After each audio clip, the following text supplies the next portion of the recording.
La bonne surprise chez Alfa Romeo en ce début d'année 2025, c'est le succès de son nouveau SUV compact. Charging Station, dans cette vidéo, décrypte tout ça et tente d'en comprendre les raisons. Bonjour et bienvenue sur Charging Station pour un nouveau grand essai électrisant, celui aujourd'hui de l'Alfa Romeo Junior dans sa version 100% électrique, Electrica.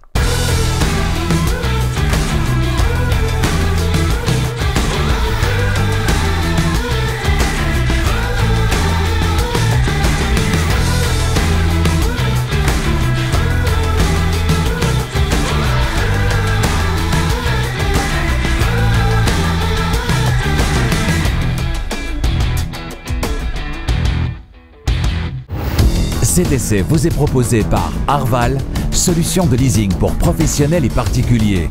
Autoscout 24, la plus grande plateforme en ligne de vente de voitures neuves et d'occasion en Europe. Et Luminus, des solutions de recharge qui vous suivent partout. L'Alfa Romeo Junior, il se vend bien, il se vend même très bien au premier trimestre de cette année. Eh bien, c'est ce modèle qui se vend le mieux au sein de la gamme Alfa Romeo. Alors, ce succès va-t-il se prolonger dans les prochaines semaines, les prochains mois? Qu'est-ce qui peut expliquer le succès de cet Alfa Romeo Junior alors que les alfistes de la première heure, eh bien, eux, ce Junior, ils n'y croyaient pas. Pour le savoir, j'en ai pris le volant pendant une semaine complète dans mes trajets du quotidien. Alors, quelles sont ses qualités, mais également ses inévitables défauts? Toutes les réponses aux questions que vous vous posez, ainsi que mon ressenti après une semaine à son volant, se trouvent dans cet essai. Allez, vous ne l'avez pas encore fait, faites-le maintenant, abonnez-vous à Charging Station et n'oubliez pas d'activer la clochette des notifications pour être prévenu dès qu'une nouvelle vidéo électrisante est disponible. La prochaine, ce sera dans 2 semaines. On ira essayer un modèle de chez BYD. Ça fait un moment qu'on n'a pas essayé un véhicule estampillé BYD. Et bien là, ce sera le concurrent direct, un de plus, du Tesla Model Y qui a fait couler beaucoup d'encre la semaine dernière, de l'encre virtuelle dans les commentaires. Ce sera le BYD Sea Lion 7 à la ligne, très séduisante, vous le voyez. Qu'est-ce que ça vaut à l'intérieur et sur la route? Au terme d'une semaine à son volant, je vous dirai tout. La liste complète avec tous les essais à venir, ce sera tout à l'heure à la fin de la vidéo. Pas de doute, extérieurement, ce Junior est bien un modèle Alfa Romeo identifiable au premier regard et c'est sans doute ce qui fait son succès. C'est vrai qu'il a une bonne gueule, assez éloignée d'ailleurs du style de ses cousins techniques au sein du groupe Stellantis. Alors sa face avant est très expressive, pour ne pas dire agressive. On a ici un beau rouge avec toit noir, c'est en option qui ajoute une touche de sportivité. L'arrière est très original, sportif également avec ce bandeau noir qui accueille les feux. Bref, un style très réussi, très singulier. Et vous le trouvez comment? Cet Alfa Romeo Junior, est-ce qu'il vous plaît du point de vue de sa ligne, de son design? Est-ce qu'il a pour vous une vraie personnalité Alfa Romeo? Eh bien, dites-le moi dans les commentaires. Techniquement, sous le capot de ce Junior, on va retrouver un moteur électrique synchrone à aimant permanent, moteur électrique de 156 chevaux qu'on connaît bien, on le retrouve sur à peu près tous les modèles au sein du groupe Stellantis et de ses différentes marques. Un moteur de 156 chevaux qui pour le quotidien va proposer des performances qui sont tout à fait correctes, mais des performances qui pourraient sembler un peu insuffisantes quand on regarde le look, le style très sportif de cet Alfa Romeo Junior. On en reparlera d'ailleurs tout à l'heure sur la route. Si vous voulez quelque chose de plus sportif, eh bien, il y a une version nettement plus sportive, la version Veloce 280 qui propose, comme son nom l'indique, 280 chevaux et plus 156. Là, c'est une toute autre histoire sur la route, évidemment. Mais attention au niveau du tarif. D'abord, le prix que vous allez payer pour vous l'offrir, il est assez élevé, on en parlera à la fin de la vidéo, et puis la consommation surtout, avec les 280 chevaux, si vous avez le pied un petit peu lourd sur la pédale de droite, forcément ça va consommer bien davantage que cette version de 156 chevaux qui elle propose des consommations plus que raisonnables, ça aussi on en reparlera tout à l'heure. Concernant la charge tractable, il n'est pas possible de tracter une charge avec cette version 100% électrique, ce qui par contre est possible avec les versions hybrides, et puis le poids de ce Alfa Romeo Junior, eh bien, c'est 1545 kg à 1590 kg. Il y a un petit gap de 50 kg en fonction des versions et des finitions. Quelle que soit la version de l'Alfa Romeo Junior que vous choisirez, la capacité de la batterie sera toujours la même, une batterie NMC nickel manganèse cobalt située bien sûr sous le plancher entre les 4 roues. Alors la version qui vous emmènera bien sûr le plus loin sur une seule charge, c'est la version avec le moteur le moins puissant. Je vous le disais, 156 chevaux, vous pourrez espérer 410 km en norme WLTP cycle mixte. Par contre, je vous le disais également, si vous optez pour la version la plus puissante, Veloce 280, la consommation forcément va s'envoler et là vous ne pourrez plus espérer que 334 km dans le meilleur des cas, avec le vent dans le dos et certainement un œuf sous la pédale de droite. Autonomie ou plaisir au volant et puissance, c'est comme dans toutes les autres, il faut choisir. Pour recharger la batterie, ça va se passer à l'arrière du côté gauche. Et si j'ouvre la trappe, je vais constater qu'il y a évidemment les deux connecteurs habituels, mais surtout que le connecteur de type 2 en partie supérieure, celui qui va servir au quotidien, c'est la recharge sur le courant alternatif, celui qui circule dans nos rues et dans nos maisons, il a un petit cache pour le protéger. Et ça, on s'en serait bien passé, c'est toujours une manipulation supplémentaire à éviter. Connecteur de type 2 relié à un chargeur embarqué de 11 kW. Attention, le constructeur préconise une recharge au quotidien à 80%. Pour préserver la batterie. Vous restez dans une plage comprise entre 20 et 80% au quotidien quand vous n'avez pas besoin de la capacité totale proposée par cette voiture. Bien sûr, si vous faites de temps en temps des très longs trajets qui dépassent l'autonomie sur une seule charge de cette voiture ou qui même demandent 100% de l'autonomie sur une seule charge de cette voiture, vous pouvez bien sûr recharger dans ces cas-là à 100%, mais au quotidien, vous privilégiez le 80%. Ça, c'est pour la recharge sur le courant alternatif. De manière plus épisodique, plus ou moins en fonction des utilisations, vous aurez recours à la recharge sur le courant continu, sur ces énormes superchargeurs. La durée de la recharge, c'est 27 minutes, mais attention, 27 minutes pour passer de 20 à 80% et pas de 10 à 80, alors qu'on communique généralement sur le 10-80. J'imagine donc que Alfa Romeo communique sur le 20-80 parce que le 10-80 aurait fait dépasser les 30 minutes et qu'il voulait sans doute rester sur une communication en dessous des 30 minutes. Donc 27 minutes pour passer de 20 à 80% de capacité de batterie. Est-ce que dans les faits, ça se vérifie? Je l'ai testé pour vous cette semaine. Regardez. Je suis arrivé à ce chargeur à 9h14 avec 20% de capacité de batterie. 9h14 plus 27 minutes, ça nous ferait 9h41. Est-ce qu'elle va le tenir ou pas? Là, pour l'instant, il est 9h26 et on est à 54%. Suspense. 9h30, il lui reste maintenant 11 minutes en théorie pour récupérer encore 18% de capacité de batterie et atteindre les 80%. On peut le faire. Bon, ça a l'air de s'annoncer plutôt pas mal puisqu'il reste 1% à récupérer. Il est 9h39, donc elle a encore 2 minutes pour le faire. A priori, ça va le faire. Donc, le résultat, il est convaincant parce que le timing est respecté. Les 27 minutes annoncées pour passer de 20 à 80%, c'est respecté. Le petit souci, c'est quand même que c'est 20 à 80% et pas 10 à 80%. Le 10 à 80%, forcément, on sera au-delà de 30 minutes. Et donc, le résultat, globalement, il n'est pas extraordinaire non plus. Cela dit, si on tient compte du fait que cette voiture est avant tout une voiture pour de l'urbain, du périurbain, vous n'allez pas traverser a priori la France ou l'Europe avec cette voiture. Ça reste correct, sans plus. Voilà, on vient d'atteindre les 80%. Elle l'a donc fait. Il est 9h40 en 26 minutes au lieu de 27. Toujours concernant la recharge, Luminus, partenaire de Charging Station, vous propose en Belgique des solutions de recharge qui vous suivent vraiment partout, à la maison, au travail, mais également sur la route. Luminus qui installe chez vous des bornes de recharge de dernière génération, histoire que vous puissiez profiter au meilleur prix et dans les meilleures conditions de votre nouvelle voiture électrique. Un petit conseil, avant de vous décider, surfez sur luminus.be/e-mobility et découvrez toutes les offres qui sont proposées par Luminus en matière de recharge. Ne bougez pas, dans la suite de cet essai, je m'installe aux places arrière, je tente d'y caser mon 1,90 m. Dans la suite, le tableau de bord, description complète du tableau de bord, du système d'infodivertissement et puis mes impressions après une semaine au volant. Ce sera dans quelques minutes sur la route. On va s'intéresser là au volume de chargement, le volume de chargement qui est 15 litres inférieur sur cette version 100% électrique par rapport à la version hybride, mais 60 litres supérieur à la version hybride à 4 roues motrices dans laquelle il faut caser pas mal de choses à l'arrière. Évidemment, concernant l'ouverture, elle est électrique sur cette version. Attention, c'est pas le cas sur toutes les finitions. Sur la finition d'entrée de gamme, ce sera une ouverture manuelle. Au niveau des aspects pratiques, on a à gauche et à droite un petit crochet, histoire d'accrocher les sacs de course et d'éviter que tout se répande dans le coffre au premier virage. Et puis à gauche également, on a une prise 12 volts de type allume-cigare, histoire de brancher par exemple un petit frigo portable pour la route des vacances, pour garder vos boissons au frais. Le plancher du coffre ici, il est en position haute, donc affleurant par rapport au seuil de chargement. On peut le descendre soit en position intermédiaire. Voilà, on va gagner du coup en hauteur, ou bien on peut évidemment le retirer, ou bien le positionner en position basse. Dans ce cas-là, on a toute la hauteur disponible et il ne prend pas de place. Alors le fait de garder un petit espace sous le plancher du coffre va permettre, comme ici, de ranger les câbles de recharge, puisqu'on l'a vu à l'avant, sous le capot, il n'y a pas de frunk. Dans la suite de cet essai, je m'installe au volant et je vous fais découvrir le tableau de bord de cet Alfa Romeo Junior. Ensuite, on ira comme promis sur la route. Là, je tente de m'installer sur la banquette arrière.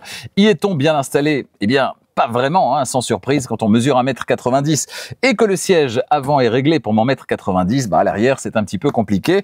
Siège Sabelt spécifique, optionnel, qu'on détaillera dans un instant. Le siège, il est creusé à l'arrière et pourtant, je n'arrive pas à caser les genoux. Au niveau des pieds, pas de problème par contre, ça passe nickel en dessous du siège avant. Au niveau du dos, il faut remonter évidemment l'appui-tête pour être assis confortablement, toujours quand on mesure 1,90 m, mais le confort, il est pas mal. Il sera pas mal aussi d'ailleurs sur la place centrale puisqu'il n'y a pas d'accoudoir central dans cette voiture. L'accoudoir central fait qu'en général, forcément, c'est un petit peu plus dur au niveau du dos quand on a un passager sur la place centrale. Par contre, ce passager de la place centrale, s'il y en a deux comme moi à l'arrière, ça va être un petit peu compliqué. Et puis en plus de ça, on a un énorme tunnel central dans cette voiture.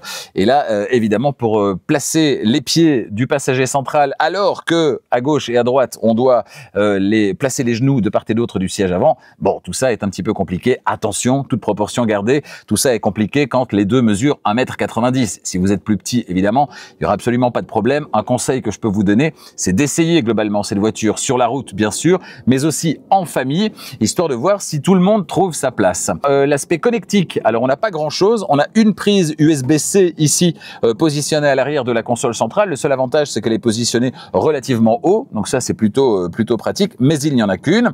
Ensuite, le toit ouvrant panoramique, il n'est pas sur cette voiture d'essai, mais c'est disponible en option également. Ça va amener pas mal de lumière dans cette voiture, à l'intérieur qui est très très noir, donc forcément amener un petit peu de lumière, ça ne peut qu'être positif. Je pense avoir fait à peu près le tour de l'intérieur, en tout cas ici à l'arrière, de cet Alfa Romeo Junior. On va maintenant passer aux places avant.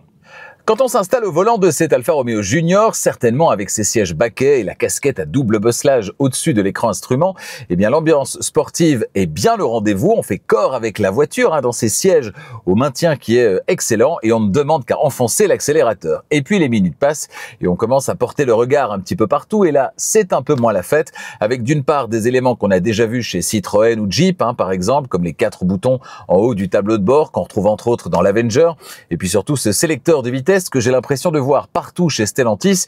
Du coup, pour le côté exclusif Alfa Romeo, on repassera, tout comme c'était le cas d'ailleurs dans la Lancia Ypsilon, elle aussi équipée de la même commande de vitesse. Tiens donc. Concernant les finitions, c'est malheureusement imparfait avec quelques craquements de mobilier. Vous savez, ces tic, tic, tic qui apparaissent à la moindre imperfection de la route et qui se font de plus en plus présents dans votre tête jusqu'au moment où vous augmentez le volume de la radio pour espérer ne plus les entendre. C'est dommage. La faute peut être en partie aux nombreux plastiques durs. Il y en a vraiment partout. Et si on ajoute une petite dose de piano black entre les sièges, alors qu'il y a un plastique texturé vraiment pas mal face aux passagers qui l'aurait avantageusement remplacé, il n'en fallait pas davantage pour m'achever. Pour moi, cet intérieur est franchement décevant, certainement dans une voiture qui n'est pas bon marché. On y reviendra dans la suite. Et vous, que pensez-vous de cet intérieur? Est-ce que, selon vous, c'est un intérieur digne d'une Alfa Romeo? Dites-le moi dans les commentaires. Allez, c'est parti pour la description du tableau de bord de cet Alfa Romeo Junior. On commence par la portière conducteur, en partie supérieure, la poignée d'ouverture, en partie intermédiaire, les vitres et rétroviseurs électriques, ainsi que la poignée de fermeture, et en partie basse, le vide-poche. Sur le tableau de bord à gauche du volant, le pare-brise chauffant. Sur le volant qui est à réglage manuel, à gauche, on a les aides à la conduite avec limiteur de vitesse, régulateur de vitesse adaptatif et conduite assistée.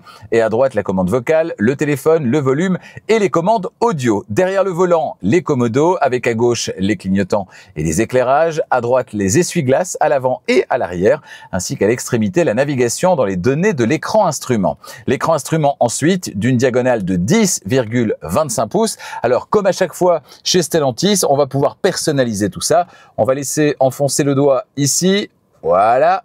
Et là, personnalisation de l'affichage conducteur ou de l'écran tactile. On va aller sur affichage conducteur et là, on a le droit à pas mal de choses. Alors ici, on a, c'est ce que j'avais affiché juste avant, les aides à la conduite. On peut avoir également tout ce qui est mouvement mouvement électrique, demande de puissance, récupération d'énergie, etc.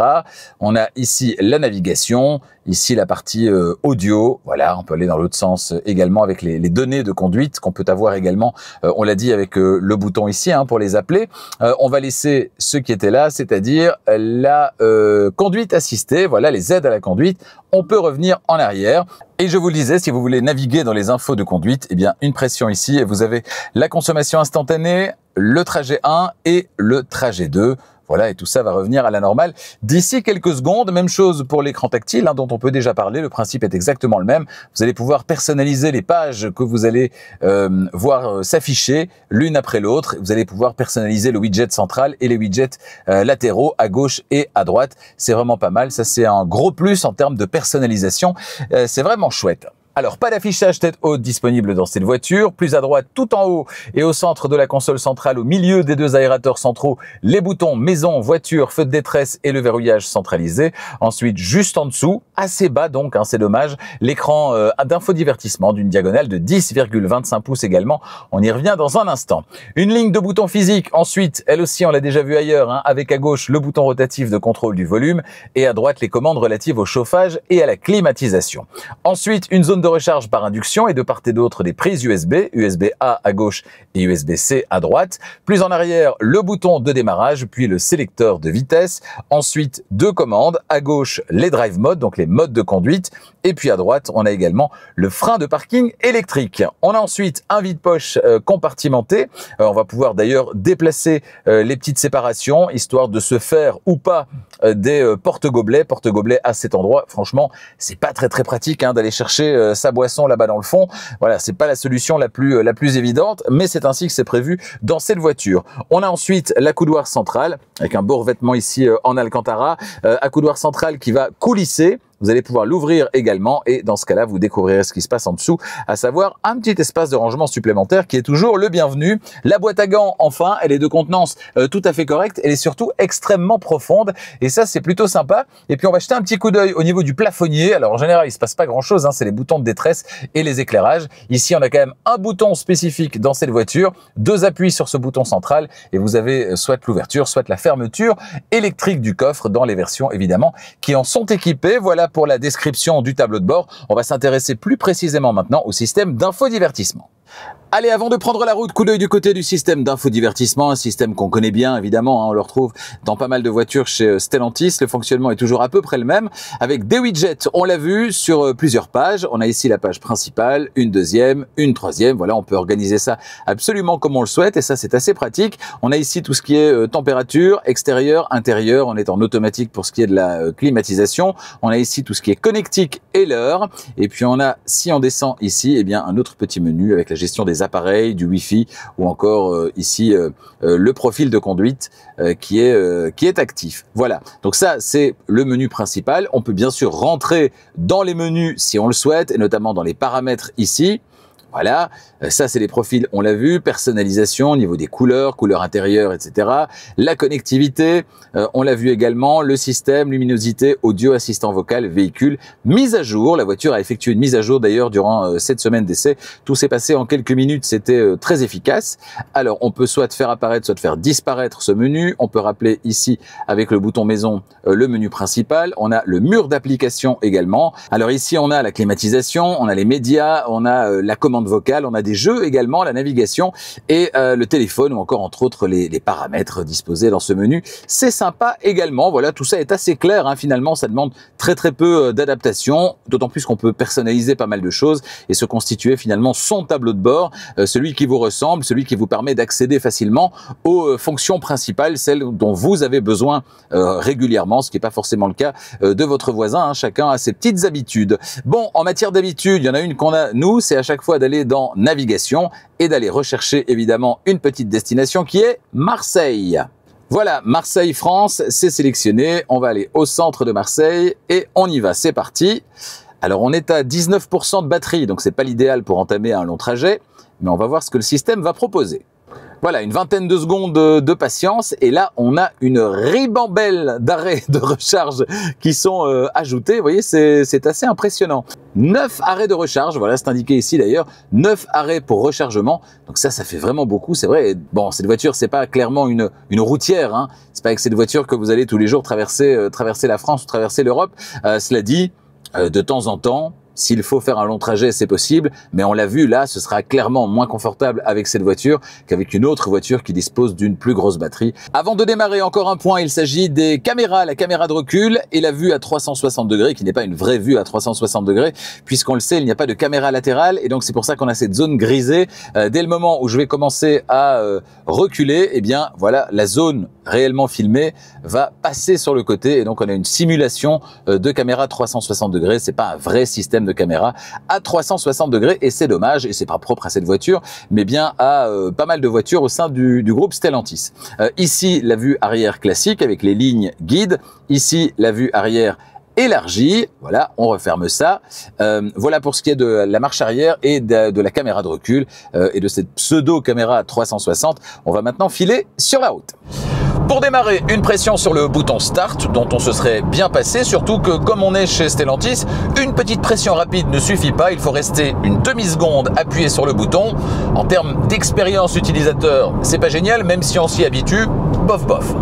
Sur cette voiture d'essai, vous l'aurez compris, les sièges signés Sabelt, spécialiste italien en la matière, eh bien, sont particulièrement sportifs et donc enveloppants au niveau du dos, au niveau des cuisses. Assez étonnamment, en utilisation de tous les jours, ils ne sont pas inconfortables, mais la question qu'on peut se poser est de savoir s'ils sont pertinents, même en option sur cette version de 156 chevaux qui n'a aucune prétention sportive. Le siège conducteur est réglable électriquement dans 6 directions. Pour le passager, ce sera un réglage manuel dans 4 directions. Alors trouver sa position de conduite idéale ne pose aucun problème. Je vais juste regretter que le volant ne puisse pas être tiré davantage, mais c'est un détail lié à mon 1m90, à mon 1m90, parce que je dois le dire, j'ai pas franchement été mal assis dans cette voiture durant cette semaine, bien au contraire. Sur ce Junior, la conduite autonome de niveau 2 est disponible, comme à peu près sur toutes les voitures modernes. Alors vous avez droit à la combinaison régulateur de vitesse adaptatif, centrage sur la voie de circulation, pas de volant capacitif, et il m'est donc arrivé cette semaine à plusieurs reprises de recevoir une petite alerte « Tenez le volant », alors que j'avais les mains sur le volant, mais que je n'étais pas suffisamment actif avec le volant. C'est un peu casse-pied, hein. Avec la conduite assistée, selon moi, un volant capacitif, c'est quand même le strict minimum. Concernant le comportement de la voiture en conduite assistée, les réactions sont parfois un petit peu vives quand la voiture doit s'adapter, mais globalement, je dois le dire, c'est assez correct. Dans la fable Le Corbeau et le Renard de Jean de La Fontaine, le renard dit au corbeau « Si votre ramage se rapporte à votre plumage, vous êtes le phénix des hôtes de ces bois. » Eh bien, le corbeau Alfa Romeo, dans cette version de 156 chevaux, se trouva fort dépourvu quand la bise fut venue. Ah non, ça c'est la cigale et la fourmi, je m'égare. Tout ça pour vous dire que si le plumage de ce Junior, il est très sportif, eh bien, une fois qu'on prend le volant de cette version de 156 chevaux, on reste un petit peu sur sa fin quand même, en termes de puissance, hein, c'est rien de le dire. Si vous voulez une meilleure adéquation entre ramage et plumage, eh bien là vous devrez opter pour la version 280 Veloce, mais le tarif n'est pas tout à fait le même, la consommation ne sera pas la même non plus d'ailleurs. Et puis concernant les modes de conduite, on respecte l'ADN d'Alfa Romeo, DNA, avec les 3 modes de conduite qui ne sont pas Eco, Normal et Sport. Non, c'est Dynamic pour Sport, Neutral pour confort ou normal, et Advanced Efficiency pour le ADNA. Ah oui, c'est sympa. Vous l'avez entendu si vous avez regardé la vidéo premier trajet, j'ai trouvé ce Junior un poil bruyant au niveau des bruits aérodynamiques, ça s'est confirmé durant cette semaine d'essai, mais sans que ce ne soit réellement un problème, hein, c'est tout sauf rédhibitoire. Les bruits de roulement, eux, sont plutôt bien maîtrisés, rien à dire. Également découvert dans la vidéo premier trajet le son artificiel qui vient accompagner votre conduite en reproduisant artificiellement les montées en régime d'un moteur thermique. Alors, je ne suis pas déjà à la base fan de ces sons en général, mais dans une voiture électrique de 156 chevaux, ça frôle tout de même un petit peu le ridicule, je trouve. Heureusement, c'est désactivable. Concernant le système audio, sur la finition de base, ce sera 4 haut-parleurs de série. Sur la version supérieure, ce sera 6. Des systèmes qui font correctement leur travail, mais sans plus. Le diamètre de braquage, il est de 10,5 mètres entre trottoirs, attention. Dans les faits, ça braque normalement. J'ai pas été surpris ni positivement ni négativement au moment de circuler en ville et dans les parkings cette semaine. Les vues caméra, même si elles ne sont pas parfaites en raison de l'absence de caméra latérale, elles sont tout de même une aide précieuse dans les endroits où la place est relativement comptée, dirons-nous. Mention spéciale pour la vue de proximité qui est proposée par la caméra arrière. Vous reculez dans une place de parking, la voiture derrière vous forcément se rapproche et là la voiture fait un zoom sur cette partie très spécifiquement, c'est-à-dire la distance qui vous sépare du capot de la voiture qui se trouve derrière. Voilà, je trouve cette vue assez sympa. C'est pas la seule voiture qui en dispose au sein de Stellantis, bien au contraire, mais j'ai toujours trouvé ça assez sympathique dans les phases de manœuvre. C'est vraiment très utile. Mention peut mieux faire par contre pour ce qui est du freinage et de la récupération d'énergie. Alors la pédale de frein d'abord, ça manque de mordant en début de course, le freinage il arrive d'un coup, ça manque donc également de progressivité et sur un freinage appuyé la sensation est un peu granuleuse, c'est pas très agréable même si on s'y fait évidemment. Et puis la pédale de frein vous y aurez recours relativement souvent puisque deuxième bémol, eh bien la récupération d'énergie elle est assez décevante comme sur toutes les voitures d'ailleurs qui sont construites sur la même base technique chez Stellantis. En mode D, la récupération est très très faible. En mode B, c'est mieux, mais on est encore loin d'un ralentissement qui est convaincant au lever de pied de l'accélérateur, loin donc de la conduite à une pédale. Et sur un véhicule à vocation plutôt urbaine et périurbaine, je trouve ça assez dommage. En tout cas, si vous êtes adepte de la conduite à une pédale, évidemment, parce que si c'est pas le cas, vous n'y verrez que du feu. Les phares et les feux sont à technologie LED sur le Junior, de série ou en option suivant les finitions. Vous pourrez avoir des phares LED matriciels qui vont vous offrir en permanence le meilleur éclairage possible en éteignant une partie du faisceau seulement quand vous suivez ou quand vous croisez quelqu'un. Cette voiture d'essai, elle est équipée de ces phares LED matriciels et cette semaine ils ont fonctionné vraiment très très bien. Rien à dire, ça fonctionne et c'est particulièrement confortable puisque vous voyez mieux tout le temps. Et puis deux, c'est un vrai plus pour la sécurité. Si un animal traverse, eh bien vous le verrez arriver plus tôt avec la possibilité, je vous le souhaite, de parvenir à l'éviter. L'autonomie théorique de cet Alfa Romeo Junior, c'est jusqu'à 410 km en cycle mixte, norme WLTP sur cette version de 156 chevaux. Alors j'ai opté la plupart du temps pour une conduite tranquille, tout en conduisant de temps à autre de manière plus dynamique. Et cette semaine, il a fait entre 10 tôt le matin et 25 degrés dans l'après-midi. Des conditions relativement idéales d'ailleurs. J'ai parcouru près de 600 km cette semaine avec au moins 2 trajets de 50 km par jour, mes trajets domicile-travail du quotidien, avec chaque fois une remise à température de la voiture qui dort dehors chez moi et dans un garage fermé sur mon lieu de travail. En tenant compte de tous ces paramètres, je suis arrivé à une moyenne de 15,5 kWh au 100. C'est pas mal. C'est une valeur qui va me permettre dans mes conditions météo et de parcours de cette semaine de rouler un bon 300 km réel sur une seule charge. C'est franchement bien. En évitant les autoroutes, on pourra encore faire baisser la moyenne et donc tendre vers les 350 km réels, voire un peu plus.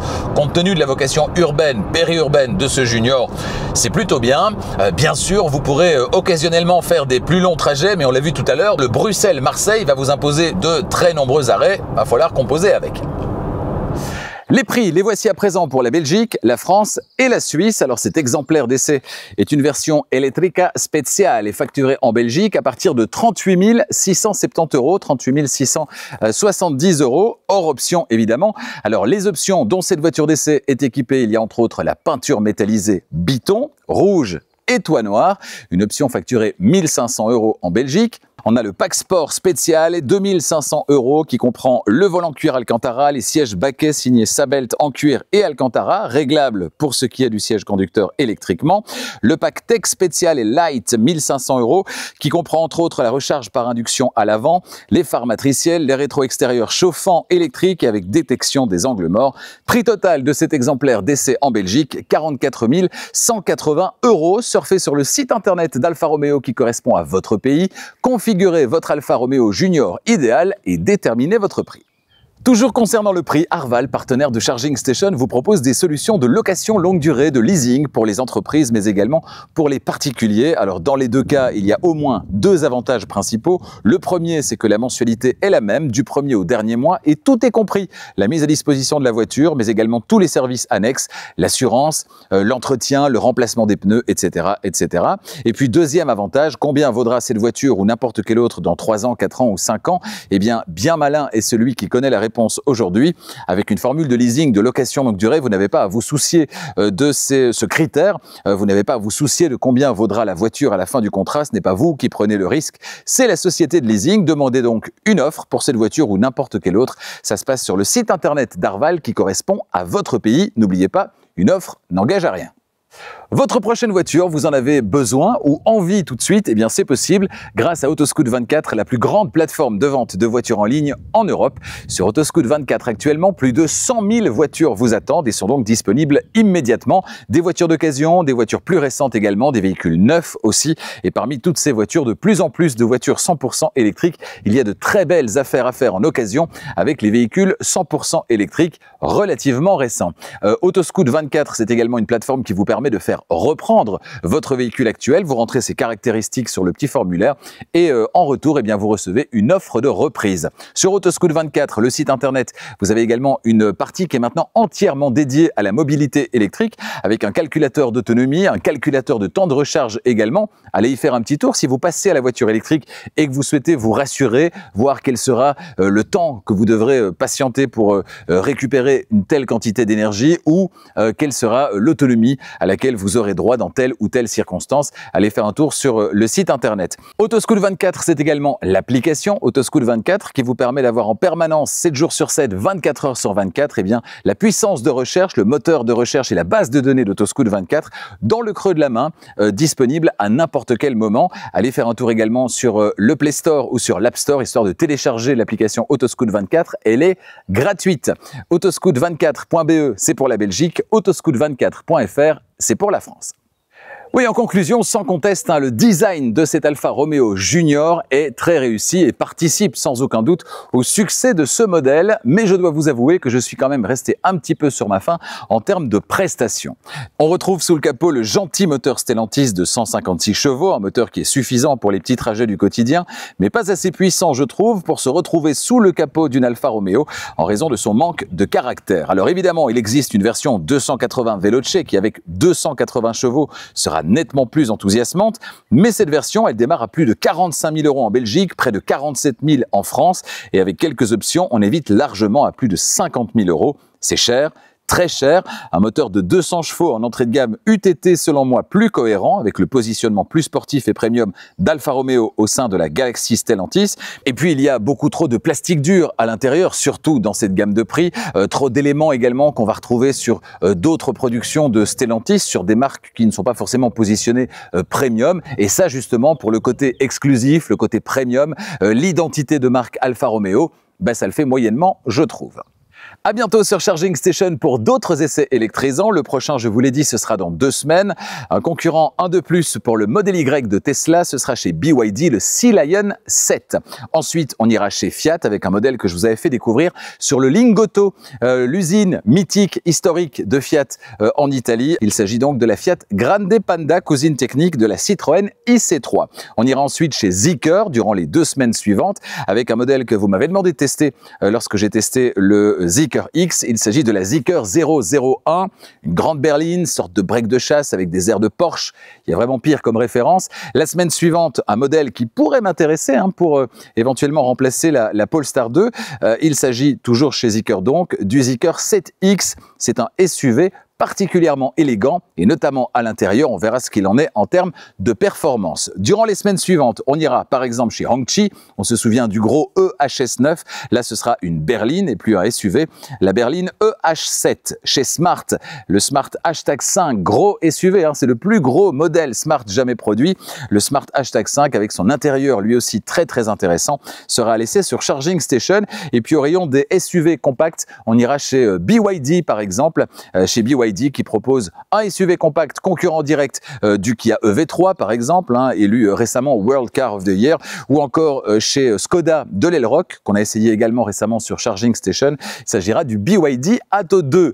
Merci d'être fidèle à Charging Station. Prochain essai donc dans 1 semaine. N'hésitez pas à mettre un petit pouce si vous avez aimé cette vidéo. N'hésitez pas à la partager également. Ça fait toujours plaisir à moi ainsi qu'à toute l'équipe. Et puis n'hésitez pas à vous abonner si ce n'est pas déjà fait. Et n'oubliez pas d'activer la clochette des notifications pour être prévenu dès qu'une nouvelle vidéo électrisante est disponible. Merci 1000 fois de votre fidélité et à bientôt.